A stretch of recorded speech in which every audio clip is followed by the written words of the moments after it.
Olá pessoal, é 30º domingo do tempo comum. E que bom que nós podemos partilhar a palavra de Deus. O Padre Eduardo aqui, sempre de modo muito informal, partilha aquilo que é fruto da leitura orante que ele faz para se preparar para a missa dele, mas quem sabe para ajudar você também a fazer uma Lectio Divina, uma leitura orante da palavra que te preparará para a participação da Santa Missa Dominical. Ou quem sabe será aí uma extensão da reflexão da Santa Missa para você levar para sua casa e santificar ainda mais o dia do Senhor, o domingo. Antes de fazer a reflexão propriamente dita, eu gostaria de agradecer a 3 jovens, né? 3 jovens que me ajudam nesse trabalho. Porque o Padre Eduardo aí divulga a palavra, ok, beleza, mas eu sou péssimo em tecnologia, não é? E, no entanto, eu gostaria de agradecer o Jorge Natan, um grande amigo meu, jovem lá da paróquia Sagrado Coração de Jesus do Meier, Rio de Janeiro, onde eu trabalhei como vigário paroquial por 3 anos e que foi quem deu o pontapé inicial desse canal, me fez construir o canal, aí ele que construiu, na verdade, não é? Eu gostaria também de agradecer a Amanda, que foi quem fez a arte desse canal, isso tudo há mais de um ano atrás. E gostaria também de agradecer ao Elder que não mora no Brasil e nem mora aqui na Itália, onde eu estou. É um jovem que eu conheci no Brasil, conheci ali na paróquia do Meier, mas hoje ele mora na Inglaterra e de lá ele coloca as imagens que são aí fixadas nos vídeos da Palavra de Deus. Então esse trabalho de divulgação da Palavra de Deus é feito em 3 países, né? Brasil, Itália e Inglaterra, não é? Isso mostra um pouco aí da catolicidade da igreja, não é? Nós estamos em todos os lugares. A igreja é católica justamente porque ela é universal. E o que nos liga é muito mais do que a internet, é o Espírito de Deus. Louvado seja Deus por isso. Fechando parênteses aí, não é? Hoje nós temos, gente, a reflexão que o Evangelho de Marcos faz a respeito da cura que Jesus realiza, na verdade aí, a última cura que Jesus realiza antes de chegar até a sua cruz. E essa cura, ela tem um significado para além do milagre físico que acontece com o filho de Timeu, o cego chamado Bartimeu, que mendigava, que vivia à beira do caminho ali na cidade de Jericó e que ouviu que Jesus estava passando por ali. Jesus já era famoso, ele já tinha ouvido falar, ele acreditava que Jesus era o Messias, por isso ele utiliza um título messiânico, chamando Jesus de filho de Davi, porque ele acreditava, com Israel, que o Messias viria da família do rei Davi. E ele começa insistentemente a gritar: Jesus, filho de Davi, tem piedade de mim.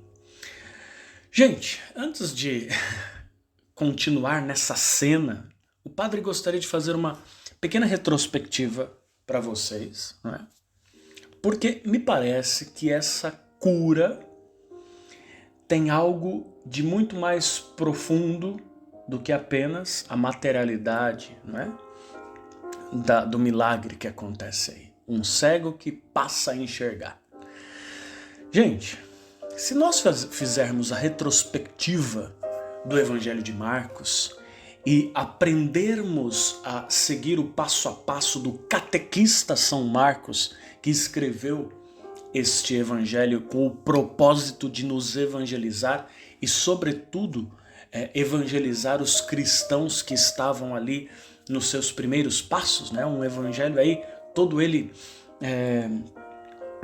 catequético, batismal, para instruir os neófitos, instruir aqueles que estavam para ser batizados e os recém-batizados.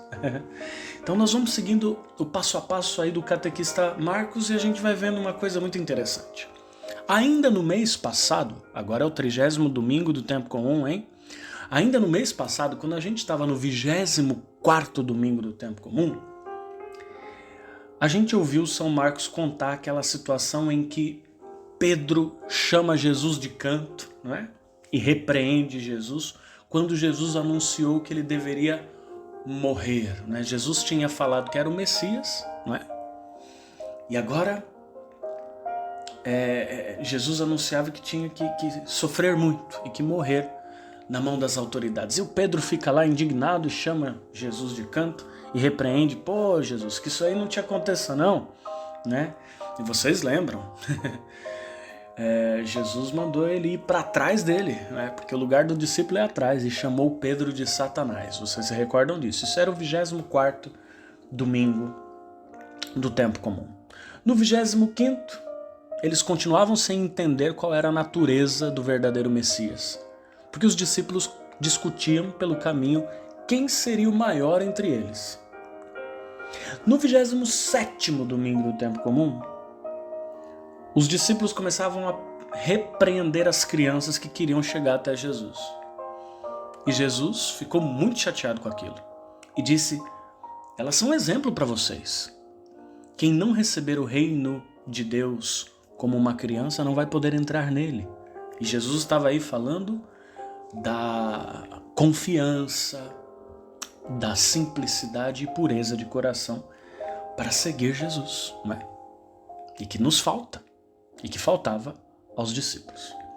No 29º domingo do tempo comum, que é domingo passado, Tiago e João estavam aí disputando quem podia ficar à direita e à esquerda, né? Na verdade, estavam fazendo um pedido a Jesus. Ô Jesus, arranja aí para nós um lugar à direita e à esquerda no teu reino, né? Gente, olha só, em setembro a gente começou a ver que Jesus estava revelando quem era o verdadeiro Messias e qual a sua missão, e que essa missão passaria pela cruz. E um mês depois, os discípulos ainda estão na mesma pegada de não compreender bulhufas. Nada, não entendiam nada. Eles não estavam sequer dando ouvidos para o anúncio sobre a cruz. E hoje Jesus cura um cego. Gente, o que essa cura do cego significa? A cura do cego significa não só um milagre físico, que aconteceu de fato, mas a cura do cego, ela tem um serviço a prestar a nós, e tinha um serviço a prestar à comunidade dos discípulos de Jesus. No fundo, Jesus estava querendo dizer com aquela cura que os seus discípulos eram cegos. Cegos porque não queriam enxergar a verdadeira natureza do senhorio de Jesus. Sim, quem segue Jesus adora Deus, o Deus verdadeiro. Mas o Deus verdadeiro, que é rei, tem seu trono numa cruz e tem uma coroa de espinhos. Isso, gente, é urgente dizer para nós, porque nós continuamos a insistir que Jesus é uma gracinha, que Jesus é bonitinho, que Jesus é um fofo, e nós queremos segui-lo, mas nós não queremos saber de cruz. E quando a cruz bate à porta da nossa vida, nós nos sentimos como que abandonados por Deus, não é? Enquanto esse Deus enviou seu filho e esse filho disse: olha, o servo não pode ser maior que seu senhor. Ou seja, se nosso Senhor foi até a cruz, por que nós queremos fugir dela? Então, meu irmão, minha irmã, se você está passando por dificuldades hoje, você não foi abandonado por Deus.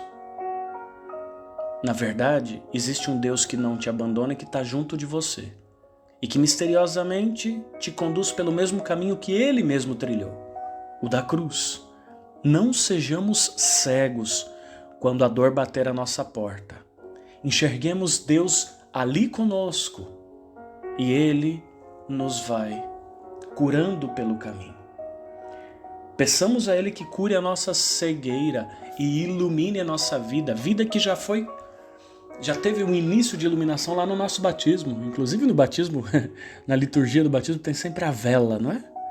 Para dizer que existe uma luz chegando, e aquela luz está começando, mas a gente precisa se deixar iluminar ao longo de toda a vida, não é? E olha só, esse processo de perseverar com Jesus na dor precisa durar pela vida inteira, porque a dor, ela vai bater a nossa porta. Em diversos momentos, todos nós teremos de lidar com ela. Mas a gente tem que fazer o quê nessa hora? Perseverar como o cego. Vocês viram que um monte de gente tentou calar o cego? Dizendo para ele, pô, fica quieto aí, cara, tá atrapalhando Jesus. E o que ele faz? O cego se faz de surdo. Sabe por quê? Porque muitas vezes, gente, na vida a gente tem que fazer isso aí. Se fazer de surdo para as vozes contrárias que tentam nos desanimar. Se fazer de surdo, nós temos que nos fazermos de surdo diante das situações que podem aí tentar parar a nossa caminhada, parar o nosso encontro com Deus, aquele que nos pode levantar, iluminar, fazer enxergar a vida do jeito certo. Então, permita que Jesus cure a tua cegueira.